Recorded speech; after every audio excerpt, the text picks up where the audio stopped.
მაგნოლიების და პალმების ქალაქს ეძახდნენ ბათუმს და ასეთი ბათუმური ტრადიცია არსებობდა ზეპირსიტყვიერი გადმოცემებით ვიცით რომ მაგნოლიის ფურცელზე წერდნენ სასიყვარულო წერილს და სრული წესის დაცვით პოსტით იგზავნებოდა ადრესატთან. ბათუმი საქართველოს ერთ-ერთი უძველესი და სტრატეგიული ქალაქია, რომელსაც დაახლოებით 2000 წლის ისტორია აქვს. ბათუმის შესახებ პირველი ცნობები ძველი წელთაღრიცხვით მე-4 საუკუნის ბერძენი ფილოსოფოსის არისტოტელეს ნაშრომებში გვხვდება.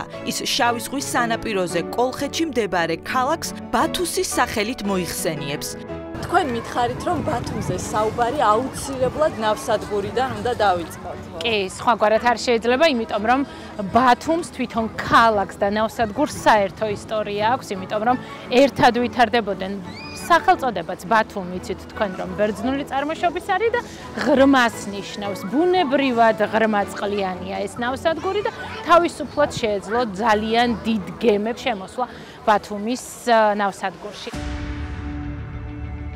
ბათუმის დათვალიერებას ნავსადგურიდან ვიწყებთ, საზღვაო ქალაქისთვის ყველაზე ავთენტური ნაწილიდან. ჩვენი მეგზური დღეს თამარ ორაგველიძეა, ბათუმის ბოტანიკური ბაღის თანამშრომელი და გიდი, რომელიც საინტერესო ისტორიას ქალაქის ნებისმიერ წერტილზე მოგიყვებათ. თუმცა დღეს ბათუმური ამბების მხოლოდ მცირე ნაწილს მოვისმენთ.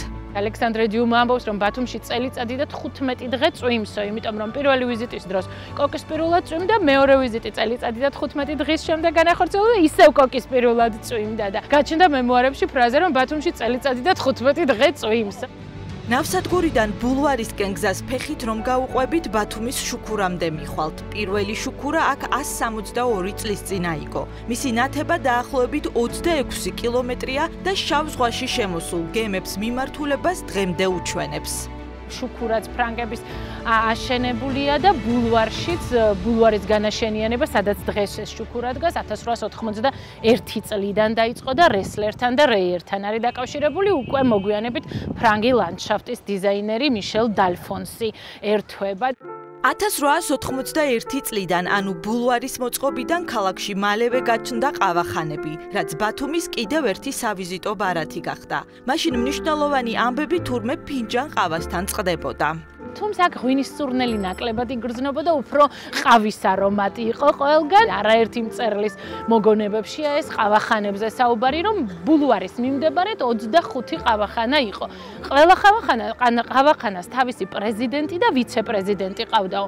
ცუდ ტონად ითვლებოდა, თუ კი ერთი ყავახანის ხშირი სტუმარი მეორე ყავახანაში გადაინაცვლებდა და მივიდოდა. ეს დაუწერელი კანონი იყო და ყველა ყავახანასო კარი მონჯღრეული ქონდაო, ეს სიტყვა გამოყენებული ხშირი ხმარებისგან. ძალიან ბევრი ხალხი ირეოდა და ყავა.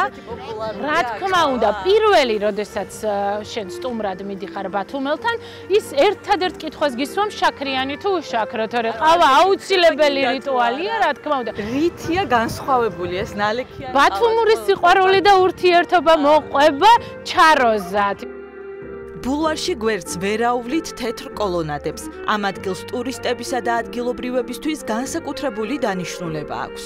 ამ ადგილს ეძახიან შეხვედრების და ფოტოების ადგილს, იმიტომ რომ აქ ამბობენ, რომ ძალიან გაგვიჭირდება ისეთი ბათუმელის ნახვა, რომელსაც ამ კოლონადებთან არ აქვს ფოტო გადაღებული და ჩვენ ბათუმლები არ ვართ, მაგრამ ჩვენც შეგვიძლია რომ ფოტო სამახსოვროდ გადავიღოთ. გიორგი, მოდი შენც. ეს კოლონადები 91 წლის წინ ბათუმელი ექიმის ინიციატივით ააგეს. შეხვედრების ადგილია 1934 წლიდან, როცა კოლონადები აშენდა და ექიმ მჭედლიძეს, როდესაც შესთავაზეს, რომ ქალაქს შენთვის საჩუქრის გაკეთება უნდა და რა შეიძლება იყოს ეს საჩუქარიო, მან თქვა, რომ მე ტორონტოში მაქვს ნანახი ასეთი კოლონადა და ვისურვებდი ჩემს ქალაქშიც იყოს და პირად საჩუქრად მიიღო ქალაქისთვის ძალიან მნიშვნელოვანი, ძალიან ლამაზი ობიექტი. ბათუმელი ექიმების ამბავს ამ ქალაქში ცალკე მოგიყვებიან. გაჩვენებენ ძველ სახლებსაც, სადაც ისინი ცხოვრობდნენ. ამ სახლების ნაწილში დღეს კაფეა გახსნილი, ნაწილი კი უფუნქციოა. ამჯერად აბაშიძის ქუჩაზე 43 და 45 ნომრებს შორის მდებარე ორ სახლსა და მათ ყოფილ მფლობელებზე მოგიყვებით. მე-20 საუკუნის დასაწყისში აქ ცხოვრობდა თამარ ბეთანელი, ბათუმელი ექიმი, რომელიც უსასყიდლოდ ქალბატონებს მკურნალობდა გარკვეულ დღეებში და ამ სახლში ცხოვრობდა პლატონ გიგინეიშვილი, პედიატრი, ექიმი, რომელიც ისეთ ბავშვებს, რომელთა მშობლებსაც არ ჰქონდათ საშუალება შეეძინათ მედიკამენტის საჭირო გამოჯანმრთელებისთვის, ის მწვანე ფერის ბლანკზე წერდა რეცეპტს და კუთხის ბოლოში ისევ მარინსკი პროსპექტის კუთხეში, სადაც ახლა ერას მოედანია, იქ იყო ნომერ პირველი აფთიაქი, სადაც მშობელი მივიდოდა, მას წამალს გამოატანდნენ და ეტყოდნენ, რომ ეს იყო უფასოდ თვის ბოლოს ბატონი პლატონი მივიდოდა ხელფასის აღების შემდეგ და თვითონ გაასწორებდა ანკარის, ან თვითონ იხდიდა. ბათუმელი ექიმის პლატონ გიგინეიშვილის ისტორიის დასასრული ასეთია. როდესაც ის გარდაცვალების წინ ძალიან ცუდად იყო, ბათუმელებმა ქვაფენელზე თივა დააგეს, რომ ცხენის ფლოქვების ხმას მძიმე მდგომარეობაში მყოფი ექიმი არ შეეწუხებინა. მისი სახლიდან სულ რამდენიმე მეტრშია ბათუმის ცნობილი ძველი ფოტოატელიე.